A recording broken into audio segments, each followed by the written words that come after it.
Olá, estamos começando mais um programa Oficinas de Gestão, Oportunidade de Desenvolvimento, executado pelo Departamento de Ciências da Administração do Centro Socioeconômico da Universidade Federal de Santa Catarina. Uma oportunidade para os estudantes de graduação e pós-graduação em Administração Pública de mais de 60 instituições de ensino superior, participantes do Programa Nacional de Formação em Administração Pública, o PNAP, no âmbito do Sistema Universidade Aberta do Brasil, UAB, para ampliarem, acrescentarem, incorporarem conhecimentos sobre diferentes temas e abordagens, utilizando-os como atividade complementar aos seus cursos de formação.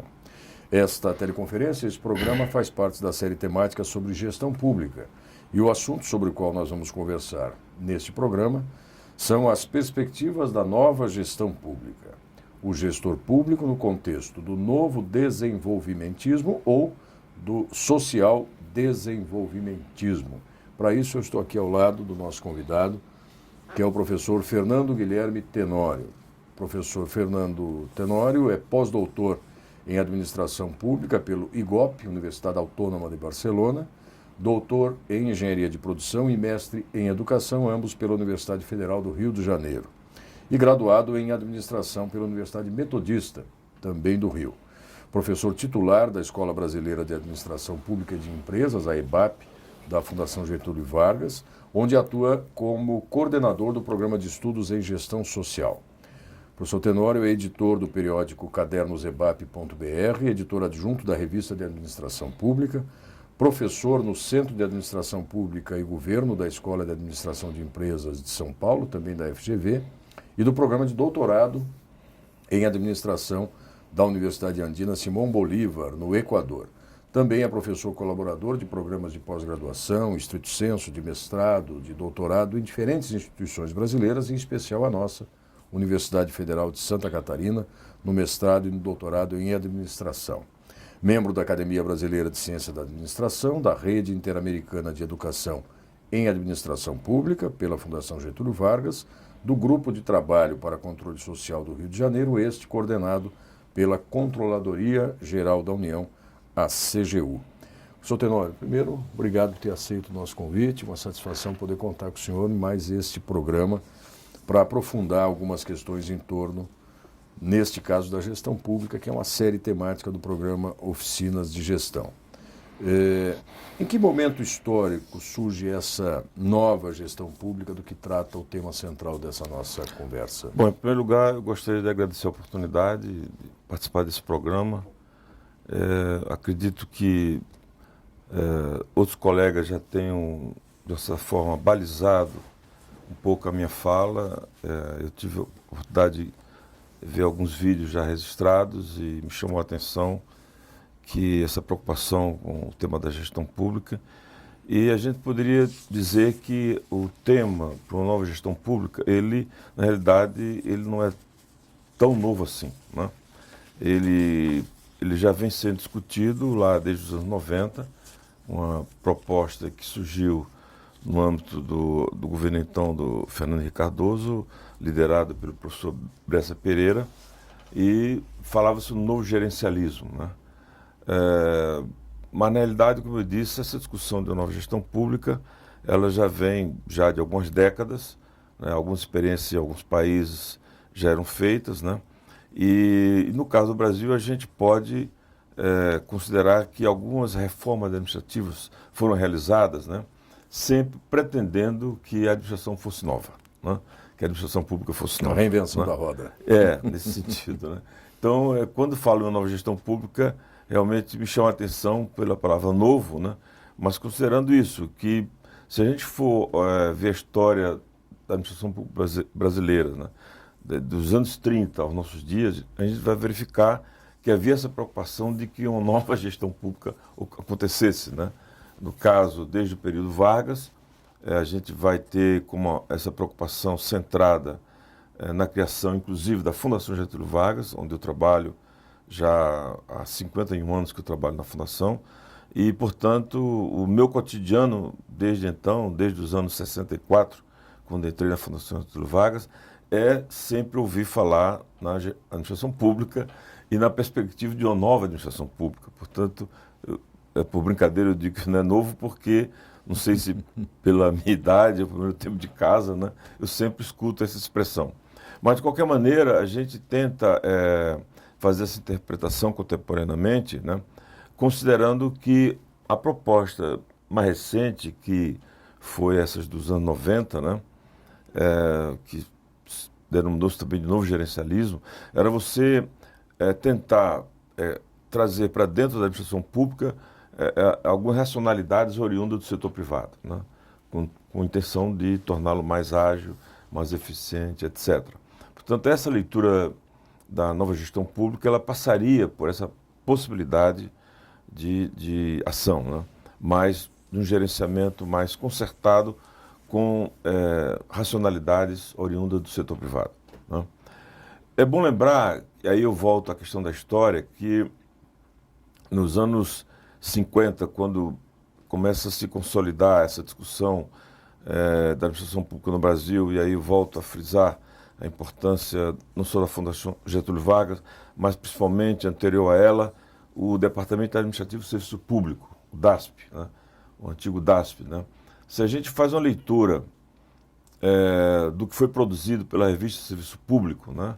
À época, nesse período aí dos anos 50, você vai observar que todo um referencial bibliográfico da época, né, já preconizava, já tinha uma proposta de se fazer uma nova gestão pública, né? E aí havia uma discussão que a gestão pública brasileira até então era uma gestão muito bacharelesca, no sentido não pejorativo, mas no sentido de dizer que era uma gestão muito fundamentada naquilo que era das normas, das leis, do legalismo existente, né? Que era necessário ter outra racionalidade que não fosse aquela bacharelesca. Então você tinha toda uma preocupação de incorporar tecnologias. Eu devo dizer que o livro Administração Científica do Taylor foi primeiro editado no Brasil pelo Departamento Administrativo de Serviço Público, ou seja, um livro que era voltado inicialmente para o chão de fábrica, né, para o setor empresarial, né, ele foi traduzido no Brasil pelo setor público. Então, quer dizer, discutir a nova gestão pública nesse sentido... Não dá para ignorar essa Não dá para ignorar passagem, esses pequenos detalhes, né? Um estudo que eu fiz sobre o professor Guerreiro Ramos, né? Uma etapa na vida dele, quando ele foi técnico de administração do DASP, né? E ele escrevia na revista Serviço Público, na época, né? Me chama a atenção o referencial bibliográfico que ele faz referência nos seus artigos, né? E nos resumos que ele fazia de publicações estrangeiras a respeito, né? Portanto, quer dizer, vamos voltar à questão da administração pública. No caso do Brasil, ela vem sendo estudada e trabalhada com certas peculiaridades já desde então, né? É bom lembrar também, no momento eu faço um estudo a respeito do professor Celso Furtado, né? Ele é muito visto como economista, mas a história vai mostrar que ele teve um papel no antigo DASP, como técnico de administração do DASP, antes de ser o economista famoso que ele foi, né? E a gente também verifica no referencial bibliográfico que ele utilizava então como técnico de administração, toda essa preocupação de fazer com que a administração pública brasileira ela estivesse um pouco à frente do seu tempo, né? Portanto, eu citei os dois casos, dois grandes pensadores, um sociólogo, Guerreiro Ramos, e o outro um famoso economista, Celso Furtado, para dizer que ambos vêm dessa perspectiva de uma administração pública mais avançada, não aquela bacharelesca, né? E a gente percebe, inclusive, no referencial bibliográfico adotado, utilizado por eles, que era um referencial que era contemporâneo ao que se fazia, então, em administração pública, né? Bom, e aí, com o passar do tempo, né, com as reformas administrativas que foram feitas, né, com toda uma linguagem de tentar desenvolver essas reformas a partir de um referencial de orientação à época, nos anos, por exemplo, 70, nos anos 80, nos anos 90, né, principalmente com essa concepção que eu disse agora há pouco do novo gerencialismo, isso foi se caracterizando como uma proposta de uma nova gestão pública, né? Portanto, essa nova gestão pública viria, digamos, ao encontro de uma necessidade, mas ao mesmo tempo, não só na necessidade de tornar o processo da gestão pública brasileira mais eficiente, mas também de uma necessidade concertada com a organização econômica da sociedade, né? Então, você tinha, no passado, uma organização econômica que o Estado era muito presente na economia, portanto, você tinha que capacitar gestores públicos que fossem capazes de colocar em prática aquelas decisões de políticas públicas, né, via a intervenção do Estado na economia. Quer dizer, interpretar o social também, quer dizer, observar o que estava acontecendo. Pois é, aí é bom se lembrar isso, mas eu diria que essa questão do social, ela vai aparecer mais recentemente, né, porque a ideia preconizada na época era você, como eu disse, ter gestores preparados para implementar os planos de governo, né? Então, tanto é que na Fundação Getúlio Vargas nós tínhamos um curso chamado Administração para o Desenvolvimento.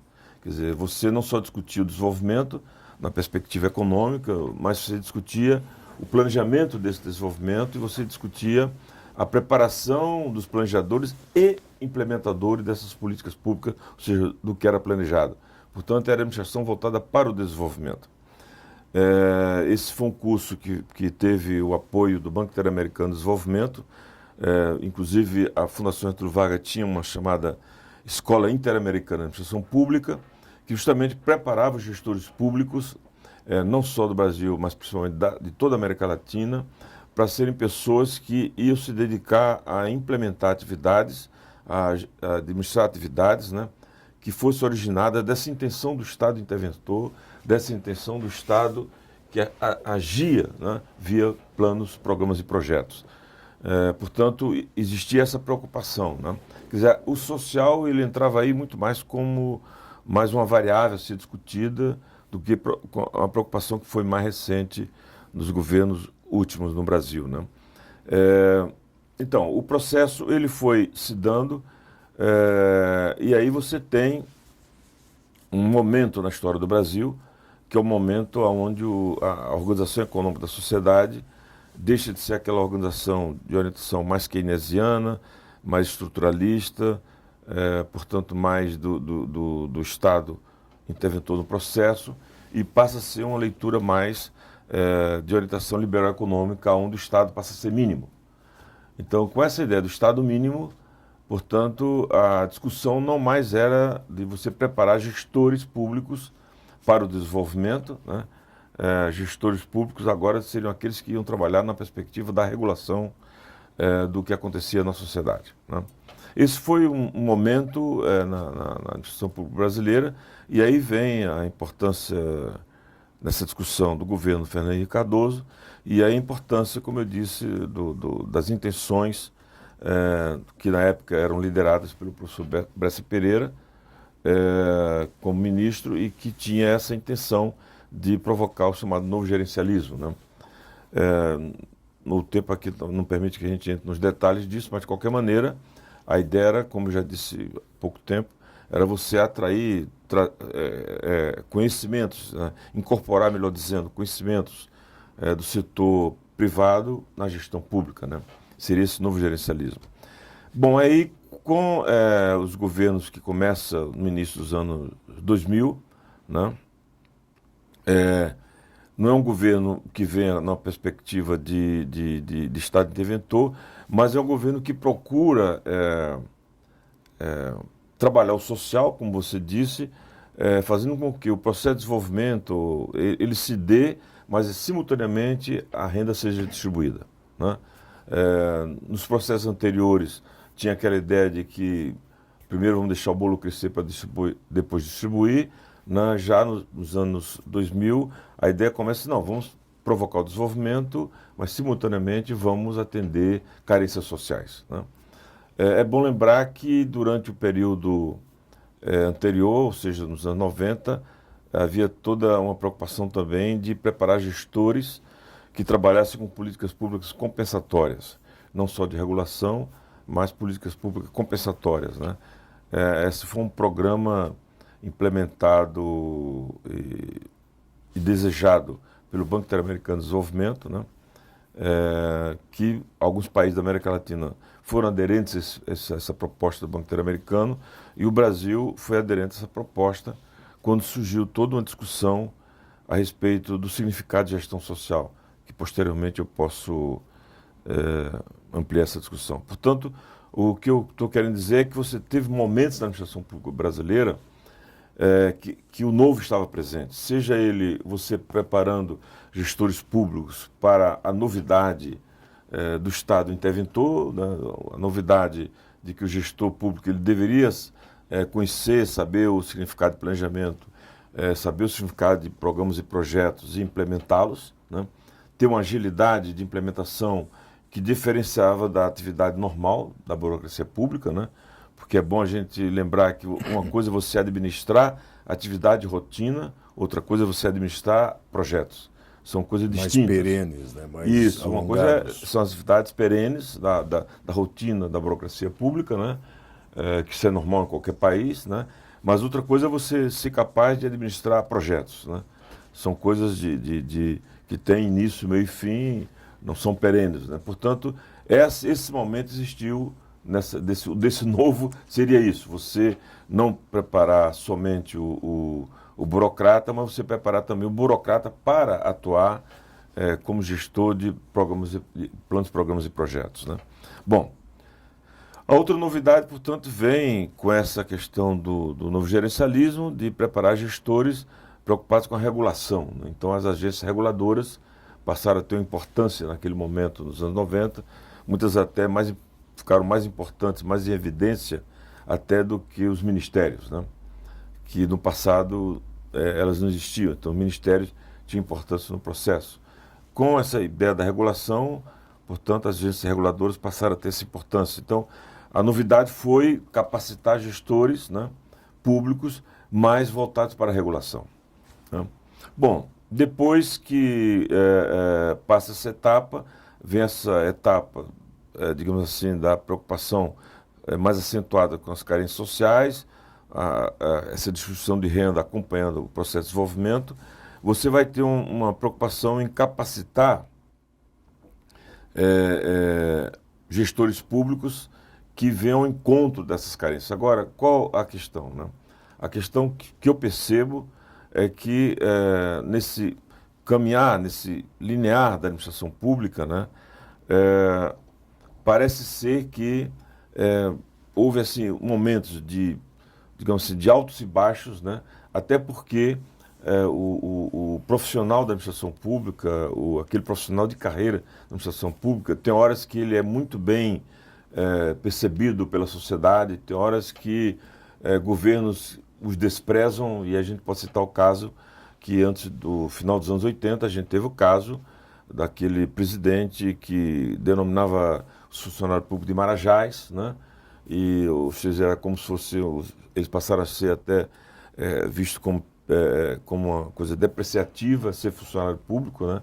Não era tão importante como no passado, né? No passado sempre era importante ter na família alguém que fosse da área pública, isso dava status às pessoas, e realmente dá status na medida que você é um funcionário público, você é um funcionário, né, para atender a coisa pública, portanto, deve ter um status diferenciado.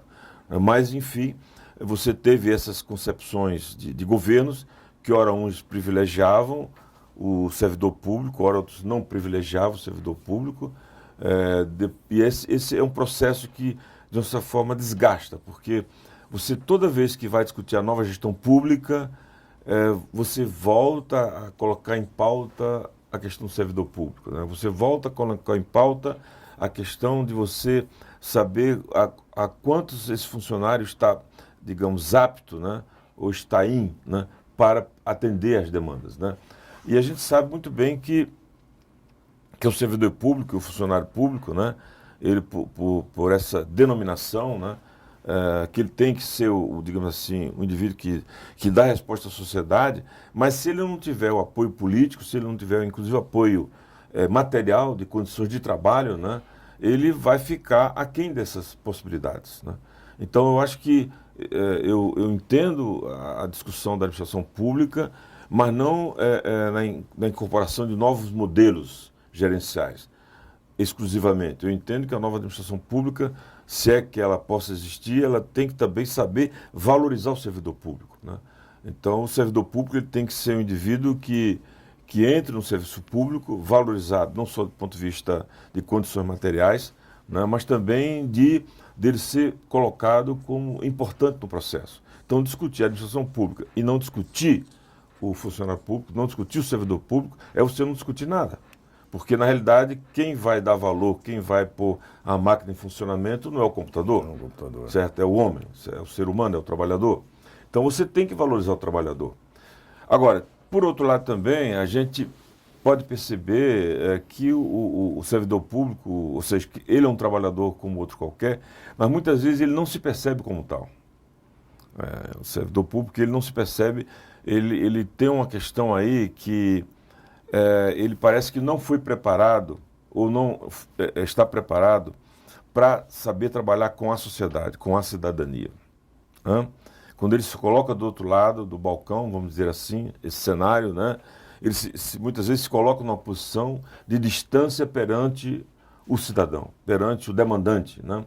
Então, isso também faz com que essa leitura da administração pública fique uma leitura crítica no sentido do senso comum, né? As pessoas não veem a administração pública de maneira positiva. E aí eu volto a dizer que, no meu entender, uma nova gestão pública seria não só você valorizar o servidor público nas suas condições de trabalho, portanto, materiais, portanto, até salarial, mas também fazer com que ele perceba que aquele que está do outro lado do balcão, vamos chamar assim, ele é um indivíduo que contribui para a sua permanência.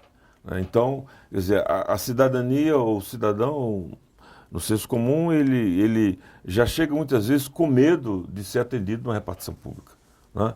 Então, por isso que eu repito que a nova gestão pública deveria também fazer com que existisse um certo... O servidor público também se sentisse como um cidadão, né?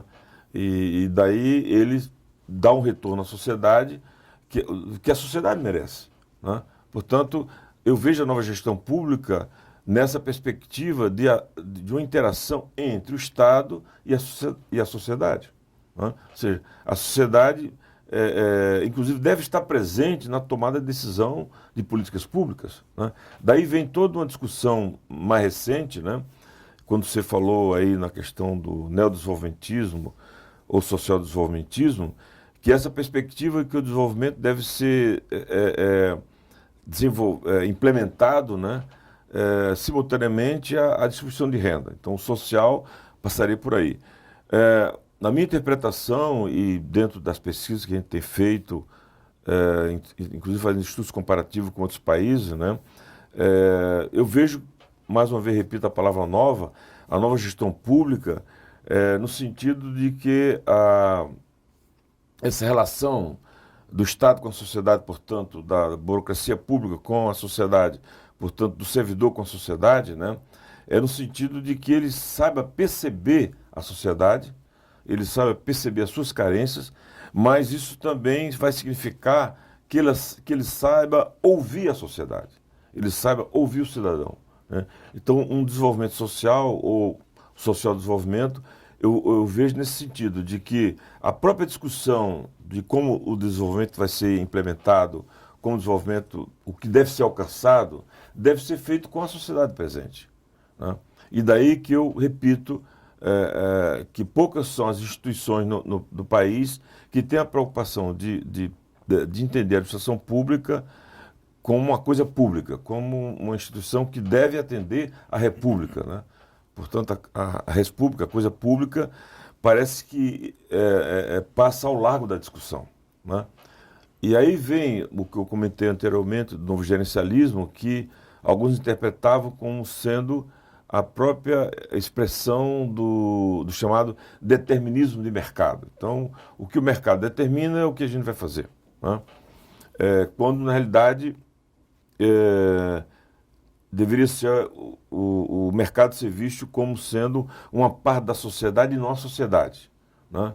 Então, nesse caso, o determinante passa a ser a sociedade e a gente tem que analisar o que a sociedade deseja e não o que o mercado deseja. Mas, professor, o senhor fez menção há pouco em investigações que vêm sendo desenvolvidas de modo comparado, quer dizer, realidades de outros países, de outras nações e, portanto, de outras estruturas de estados, de governos, enfim, comparativamente com o Brasil. E o senhor passou há pouco também essa linha do tempo, né, dos diversos ciclos pelos quais a gestão pública brasileira passou, a partir lá do patrimonialismo, depois passa pelo gerencialismo, enfim. Existe alguma relação, no caso brasileiro, da cultura da gestão pública ou da burocracia do Estado e da interculturalidade? Quer dizer, há um caldo de cultura presente aí nas relações no nosso país, em particular, que o senhor tem observado, estabelece uma relação? É interessante essa pergunta porque, lamentavelmente, a gente estuda o Brasil não só na perspectiva econômica, como na perspectiva da gestão pública e de outras áreas do conhecimento, sempre com um referencial que é chamado de eurocêntrico, né? Ou anglo-saxônico, né? Ou seja, a gente não percebe a nossa capacidade, o que a própria história demonstra do potencial que nós temos em termos culturais para entender a nossa realidade. A gente procura entender a nossa realidade, às vezes, com referencial teórico que não tem nada a ver com a nossa realidade. Isso eu falo na perspectiva da academia, né? Inclusive, particularmente, eu sou vítima disso aí. Já tento mudar esse processo, essa maneira de pensar o mundo, me aproximando de pensadores latino-americanos, mas descubro que também eles, os pensadores latino-americanos, alguns até bem originários, mas têm uma leitura também a partir desse viés externo, né? Mas, de qualquer maneira, essa tua pergunta me remete a uma experiência que eu tenho vivido nos últimos anos, que é trabalhar com a Universidade Andina Simão Bolívar, né? Essa universidade ela é uma universidade que pertence ao chamado Pacto Andino. São todos os países dos Andes, à exceção do Chile, pertence a esse pacto. E essa universidade ela tem um campus avançado, muito, não diria avançado, mas o maior campus dela fica na cidade de Quito, no Equador, mas a reitoria dela fica na cidade de Sucre, na Bolívia. Portanto, ela é uma universidade do Pacto Andino. O que é que me chama a atenção nessa universidade, né? Chama a atenção a chamada interculturalidade, né? Então, o fato de serem países andinos não significa que a cultura seja semelhante. Mas há uma preocupação lá nos cursos que eles dão, são cursos a nível de pós-graduação, tanto mestrado quanto doutorado, há uma preocupação com a interculturalidade, né? E a partir dessa visão de mundo e dessa minha frequência e trabalho nessa universidade, eu comecei a tentar verificar como se dava, né, ou como se deu, melhor dizendo, no passado esse processo e como é que a gente pode interpretar isso em termos até de Brasil, né? A gente às vezes toma decisões, digamos, em Brasília, né, que não tem nada a ver com a realidade, quer do sul do país, quer com o norte do país. Mas que afetam diretamente. Mas que afetam diretamente. Essas regiões. Certo? Ou seja, a questão da interculturalidade e a questão da cultura é fundamental. Tanto eu falei agora há pouco em Celso Furtado, ele vai dizer, acho que no penúltimo livro dele, não sei se é o penúltimo, mas digamos um dos últimos livros dele, ele vai dizer que desenvolvimento é cultura. Hã? Ele chegou a ser ministro da Cultura. Chegou a ser ministro da Cultura, mas foi ministro do Planejamento, né? Foi superintendente da Sudene, né? Bom, enfim. Então, quer dizer, a questão da cultura, ela seria uma variável que ela, digamos assim, ela intervém em toda a leitura que você faz das coisas, né? Eu vivi experiências de trabalho de cooperação técnica em outros países, né, que me fez levar, inclusive, a não ter a capacidade, digamos, minha treinada de perceber essas questões culturais, e às vezes eu tive problemas na cooperação técnica, né, porque não conhecia, inclusive, a história do país, não conhecia a cultura envolvida ali, etc. Então, você coloca muito bem essa ideia de que é necessário que a gente discuta não só o desenvolvimento como um elemento que faz parte da cultura, né? Mas também você discutir a própria gestão da administração pública, né? Nessa perspectiva da interculturalidade, né? E aí eu cito esse caso da Universidade Andina, porque lá eles têm essa preocupação, né? Com a interculturalidade. Ao mesmo tempo também, e eu posso citar o caso em que pese algumas leituras negativas e até pejorativas que são feitas a respeito dos países andinos, principalmente no caso da Bolívia, por exemplo, né? A gente tem observado a preocupação que nesses países eles estão tendo de incorporar na gestão pública deles, né, experiências, inclusive pré-incaicas. Ou seja, existia todo um processo gerencial anterior à colonização que funcionava. E que é muito mais genuíno, digamos assim. Muito mais genuíno. Claro que agora você tem as novas tecnologias, né, você tem que adaptar as novas tecnologias, etc. Mas existia uma maneira de pensar a coisa pública, né, vamos dizer assim, né, eles não falavam em república, obviamente, mas de qualquer maneira, existia uma preocupação de pensar o bem comum, né, que hoje eles traduzem pelo bem viver, ou viver bem. Então, tanto a Constituição boliviana quanto a Constituição equatoriana, summa causai, na língua quechua, vai significar o bem viver. E um fato interessante é que fala muito na questão ambiental, na questão ecológica, na questão da natureza, etc. E nessas constituições a natureza passa a ter um direito. Portanto, quando eu vou elaborar uma política pública, quando eu vou elaborar um projeto, né, eu tenho que me preocupar com a natureza. Portanto, isso é novo. Então, a nova gestão pública seria aquela que também vai se preocupar com a natureza, com a sustentabilidade das ações, né? Então, a natureza, ela tem direito como um ser humano qualquer. Então, isso é uma grande novidade. Ela é um ator nesse Ela é um ator, todo. justamente. Justamente, ele é um ator. Portanto, eu vejo, voltando à ideia da nova gestão pública, eu vejo assim, a nova gestão pública, ela teria que ter uma preocupação em ter a sociedade não só como seu determinante, mas como seu aliado no processo de tomada de decisão das políticas públicas, né? Mas também ter nova quando ela tem a preocupação com a natureza. Quer dizer, ela passa a ter uma visão integral do que é o ambiente social. Claro, não aquela visão segmentada como se tinha no passado, né? Portanto, eu vejo por esse caminho essa nova gestão pública, né? E esse tal novo desenvolvimentismo ou social-desenvolvimentismo, o professor Tenório fez menção várias vezes a essas questões, a esses temas, porque, na verdade, eu ousaria dizer talvez que essa expressão, né, desenvolvimento, ela também passou por uma certa crise de identidade na história brasileira recente, porque ela normalmente estaria associada a grandes projetos megalômanos, né, de governos que, por as suas várias razões, procuravam legitimar os seus atos, construir uma identidade nacional. Quer dizer, ele já conseguiu se livrar um pouquinho, talvez, dessa Olha, herança, digamos assim. Aí é uma pergunta, de certa forma, provocativa, porque eu sou a favor do desenvolvimento. Sim, veja, não eu sou a favor daquela... Porque é o seguinte, quando nos anos 50 e 60, né, se falava de desenvolvimento, né, você tinha... o desenvolvimento era falado como compromisso com a realidade do país. Era falado no sentido de você fazer com que o país saísse daquele estado de subdesenvolvimento ou periférico que existia, né?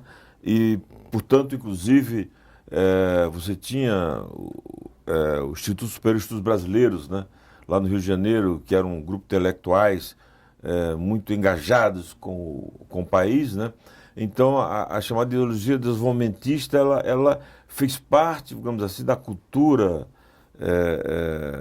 não só burocrática brasileira, mas como da cultura intelectual brasileira em um certo momento, né?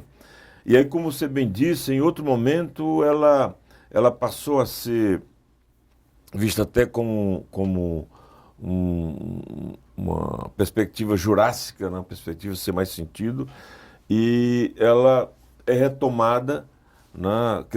Perdão, antes dela ser retomada, ela passa ela é colocada no escaninho da história, vamos dizer assim, aquilo fica lá nos livros, nas bibliotecas, né? Não se fala mais nisso, a ideia do Estado mínimo, portanto, é o Estado não atuante, o Estado que não planeja, né? É o Estado apenas que regula, né?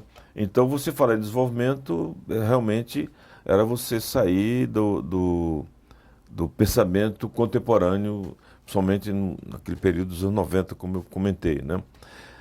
Mais recentemente, ele é retomado, né? E nesse retorno, ele vem com essa, digamos, esse acréscimo aí de uma expressão social ou neodesenvolvimentista, e que, portanto, faz com que ele continue sendo, agora, não como naquela coisa do passado, de você ter os planos nacionais de desenvolvimento, como foi tipo, por exemplo, dos governos períodos militares, né? O Plano Nacional de Desenvolvimento, que era o número 1, número 2, número 3, né? O plano do Khrushchev, que eram 50 anos em 5, né? Plano de metas anterior, etc. Enfim, parece que essa concepção ela não retorna, né? Bom, como a história é movimento, eu não posso dizer que ela não retorne, certo? Mas, no momento, a gente está discutindo, volta a discutir. Agora, a gente está vivendo um momento na história, não só brasileira, né, mas mundial, né, onde questões dessa natureza não parece não fazer parte da pauta de discussão, né? Inclusive, eu até fico pensando se a gente vai continuar falando em desenvolvimento, né? Porque, pelo que eu tenho lido, não só na imprensa nacional, como artigos de outras latitudes aí, né, a preocupação muito mais com a questão financeira do que com a questão do investimento no desenvolvimento dos países, né? Então, eu te digo que eu não tenho assim muita certeza do que possa vir. Agora, como eu disse agora há pouco, como eu sou partidário, né, da concepção do desenvolvimento, e mais essa concepção de um desenvolvimento concertado com a sociedade, não aquele desenvolvimento do passado, onde você, do gabinete, né, você imaginava o que era bom para o país. Claro que eram pessoas, como eu disse, engajadas com o destino do país, mas o contato com a realidade que eles tinham era o contato e a realidade através de dados, né? E não através de contato diretamente com a sociedade, né? Eu me lembro que uma das atividades que eu tenho de extensão universitária lá na Fundação Getúlio Vargas é trabalhar com comunidades carentes lá do município do Rio de Janeiro. Em uma ocasião, eu estava dando aula para umas comunidades lá e preocupado com uma senhora que frequentava o curso na área de elaboração de projetos comunitários, e eu falei da necessidade de a gente, quando elaborasse um projeto, definisse seus objetivos, etc., a gente tivesse preocupação com o público-alvo. E essa senhora disse, alto e bom som, dizendo: professor, eu não quero ser alvo de ninguém, eu quero dar tiro também. Ou seja, é necessário que a sociedade... Bela metáfora. Ou seja, ela, apesar de ser uma pessoa de uma comunidade carente, etc., mas ela tinha uma lógica, ela tinha um raciocínio muito mais avançado, certo? Portanto, ou seja, ela estava dizendo ali: olha, eu sou sociedade, eu quero estar nessa discussão, eu quero dar tiro também, não quero ser alvo, né? Eu quero participar, né? Eu quero estar presente, né? Durante 10 anos, lá na Fundação Getúlio Vargas, em São Paulo, na Escola de Administração de Empresa de São Paulo, a gente participou de um programa chamado Gestão Pública e Cidadania, que era um programa de pesquisa e premiação de gestão em escala subregional, somente a nível local e estadual, aonde poderia estar presente a cidadania, né? não só na definição de políticas públicas, mas no controle delas, etc. E a gente tinha mais ou menos uma média de 1.000 a 1.100 projetos por ano durante esses 10 anos que chegavam para a gente avaliar para no final do ano... Práticas, né? Boas práticas, seriam as boas práticas. Né? Então, parece ser, né, que há uma preocupação, isso, da sociedade e até de alguns governos, né, executivos locais, principalmente, em atrair a população para suas tomadas de decisões. Né? Agora, o que é necessário é que o ambiente universitário, né, o ambiente da academia, o ambiente de ensino, né, ele também se prepare para isso, né, ele esteja preparado para capacitar pessoas, né, que sejam capazes de identificar a sociedade. O senhor fez menção há pouco a esse exemplo do projeto de extensão desenvolvido lá junto a comunidades no Rio de Janeiro. O terceiro setor cada vez mais tem presença marcante nessa nova realidade das políticas públicas e, sobretudo, da sua definição e execução e controle. Pois é, essa também é outra excelente pergunta. Eu coloco em dúvida isso. Por quê? Porque no governo anterior aos 3 últimos governos no Brasil, o que acontecia? Você tinha essa preocupação e foi ali que surgiu todo o significado de primeiro, segundo, terceiro setor, porque no passado era só primeiro, segundo, terceiro setor, não existia o terceiro setor. Né? Aí surge a ideia do terceiro setor, que é uma ideia recente, né? Você antes falava em ONGs, mas não generalizava, depois vieram, no caso do Brasil, as chamadas OCIPs. Né?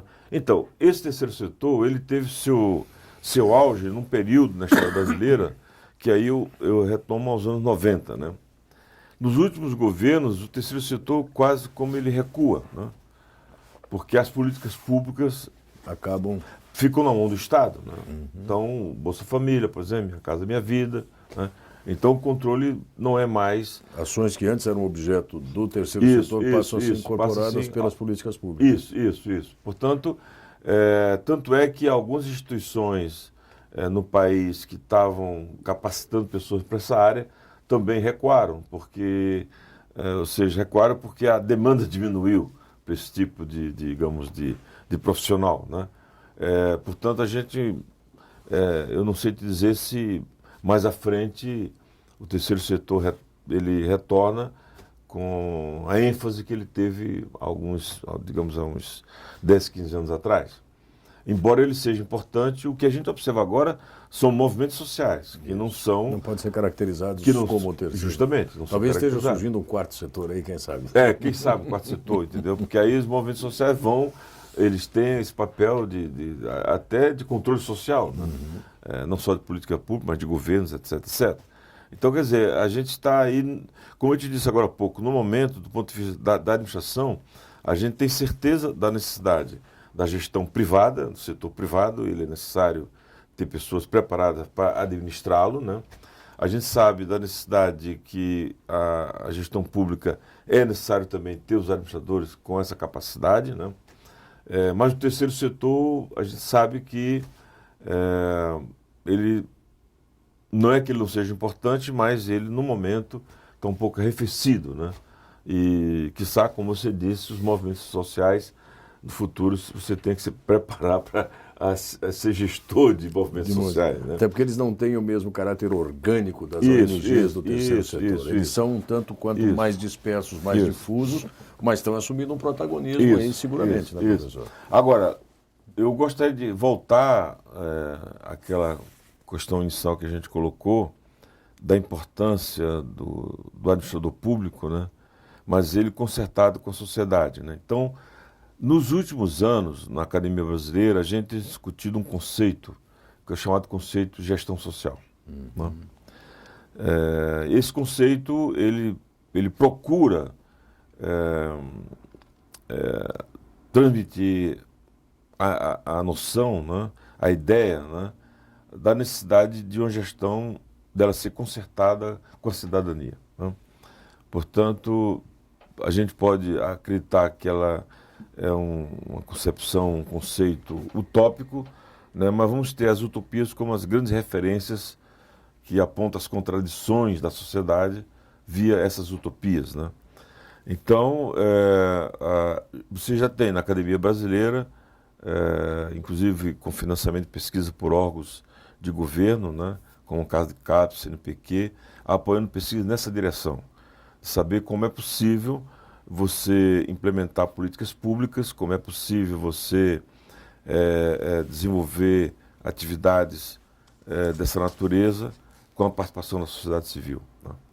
Portanto, um estudo que eu estou fazendo comparativo mais recentemente com o financiamento da CAPES e da própria Fundação Getúlio Vargas, a gente está comparando a participação cidadã e desenvolvimento regional Brasil com Equador, Chile e Argentina, por exemplo. Claro que não é todo o país, são regiões que a gente tem pesquisado, né? E inclusive com participação de outras universidades, inclusive a Federal Santa Catarina participa desse processo. O que a gente percebe, né, confirma o que eu disse agora há pouco e que fazia parte daquele programa Gestão Pública e Cidadania na Escola de Administração da Empresa de São Paulo, da GV. A sociedade querendo estar presente, certo? Querendo não ser alvo, mas saber atirar também, né? Isso a gente percebe claramente, e os casos que eu citei, o caso de Equador, Chile e Argentina, que são os estados que a gente tem, tenta fazer o comparativo, né, com o Brasil, a gente percebe essa necessidade, até porque existe as constituições desses países. No caso do Brasil, a Constituição de 88 privilegia a participação cidadã, como todos nós sabemos, né? O caso boliviano, idem, o caso equatoriano, idem, menos o caso chileno. Mas, de qualquer maneira, você sente essa, digamos assim, essa demanda, né, da sociedade querendo estar presente. E aí, volto a colocar essa posição da nova administração pública, que seria isso, né, das matrizes curriculares, né, dos pesquisadores, professores, né, estarem, digamos assim, preparados com esse tipo de conteúdo, né? Quer dizer, quando eu estou discutindo uma determinada disciplina de ordem operacional, no caso da administração, né, voltada para eficiência, né, eu preciso saber até que ponto essa eficiência ela vai contribuir para o bem-estar da sociedade. Como ela vai ser efetiva. Claro, como ela vai ser efetiva, né? E não ficar preocupado apenas da eficiência interna da instituição, né? E aí eu recorro ao pensamento no caso de um alemão, o Jürgen Habermas, que ele vai usar a ideia do patriotismo constitucional. Ou seja, você precisa atuar de forma coerente com a Constituição do seu país, né? Então você, ao pesquisar, fazer um estudo na tua universidade, ao desenvolver um trabalho de sala de aula, você tem que estar pensando qual a contribuição que eu vou dar para o país, né? Mesmo que seja uma empresa privada, né? A chamada responsabilidade social corporativa não é uma novidade, porque lá dos anos 30 existia um grupo de pensadores teóricos que eles diziam que a responsabilidade social faz parte da ação de qualquer indivíduo, né? Inclusive, eles faziam referência justamente aos pesquisadores, a economistas, a administradores, a políticos, enfim, a toda a camada de profissionais, tudo que esses profissionais deveriam desenvolver, o fariam a partir dessa responsabilidade social. Ou seja, eu preciso ser responsável, os meus atos, né, administrativos, gerenciais, decisórios, né, portanto, eles têm que vir ao encontro da sociedade. Portanto, eu tenho que ser responsável socialmente, né? Claro que isso virou uma moda, e nos anos 80, 90 virou uma moda, chamada responsabilidade social corporativa, mas na realidade todos nós temos que ser responsáveis socialmente. É aquela noção que eu trouxe há pouco ali de que a natureza é um dos componentes dessa equação também, né? Quer dizer, mesmo uma empresa privada que interage com um determinado contexto social no seu entorno, que toma decisões que afetem aquilo, ela tem que ser uma decisão responsável Justamente. com base naquela sociedade. Portanto, aí você, se você leva ou incorpora para o setor público, ele tem que também ser responsável socialmente, certo? Eu tive uma vez um debate com um ambiente empresarial lá no Rio de Janeiro. Eles me convidaram para discutir essa questão da responsabilidade social, e o que eu coloquei para eles foi assim: olha, a responsabilidade social não é, digamos, só de responsabilidade de vocês, né? Eu coloquei isso propositalmente. Ela é uma responsabilidade também nossa, como pessoas que se dedicam ao ensino e à pesquisa, e ela é também do próprio Estado, da própria burocracia pública. Ou seja, a responsabilidade social, ela deve ser comum a todos nós, né? O outro tem que ser visto, né? Portanto, essa leitura de mundo, ela tem que ser integral, né? Claro, não pode ser uma leitura de per si, né? Isolada, não. Professor Tenório, nós estamos aqui conversando, mas infelizmente o tempo não nos permite aprofundar muitas coisas. O professor Tenório fez menção há pouco. Se houvesse mais tempo, poderíamos aprofundar alguns aspectos. Claro que sempre vamos ter dívidas com o nosso público, mas como a gente está se aproximando aqui do encerramento do tempo nesse momento destinado, talvez uma outra oportunidade possamos ajustar um novo tema, aproveitar mais, professor Tenório. E um dos nossos, o nosso público aqui de estudantes de graduação, de pós-graduação, que estão, alguns deles inclusive atuando já na área de gestão pública, eu sempre peço aos nossos convidados que se dirijam aos estudantes e, neste caso,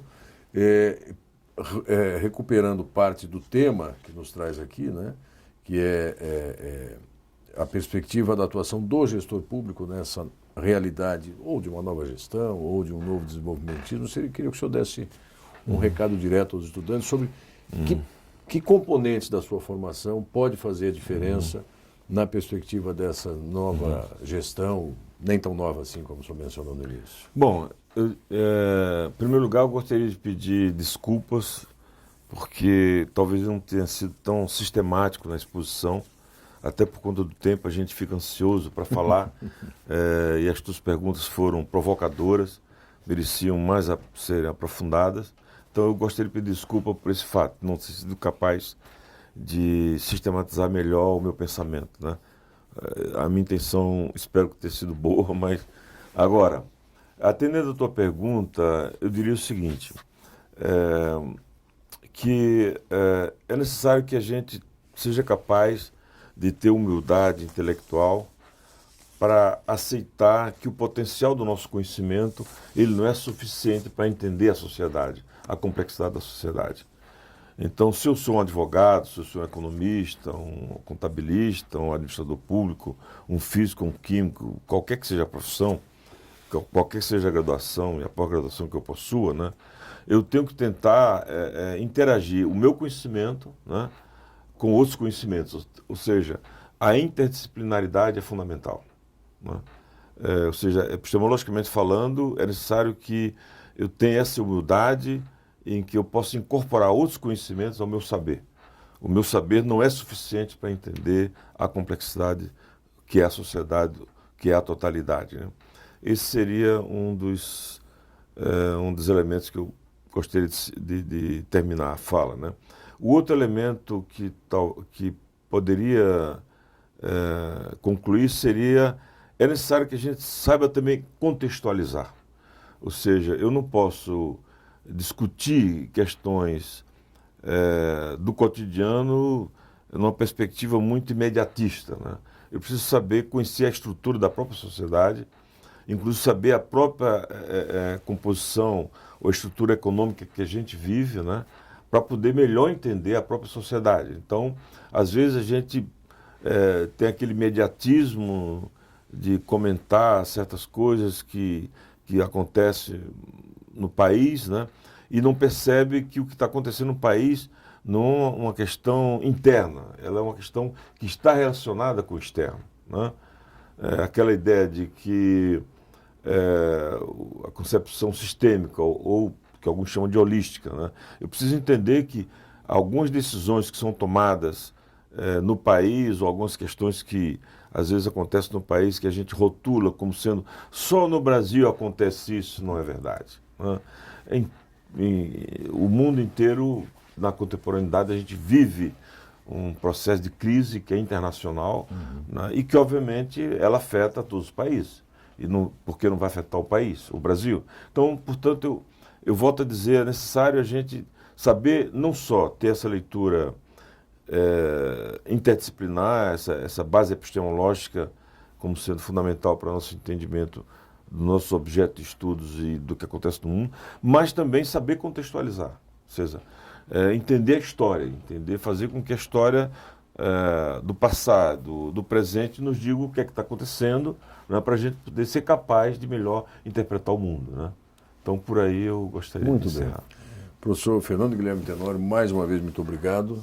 E se eu posso falar, imagino em nome dos nossos estudantes que acompanham, o senhor está devidamente perdoado pela sua modéstia, primeiro, porque o professor é de uma modéstia elogiável, e segundo, que obviamente a expressão do seu pensamento aqui, ainda que reduzida a este formato, um pouco menos aprofundado, seguramente permitiu aos alunos terem ideia das suas concepções, não tenha dúvida disso, professor. Tá, eu que agradeço mais uma vez a oportunidade. Muito obrigado. E vocês que nos acompanharam, obrigado também pela permanência conosco. E continue acompanhando no espaço virtual, no ambiente do programa Oficinas de Gestão, a programação dos próximos programas. Até mais.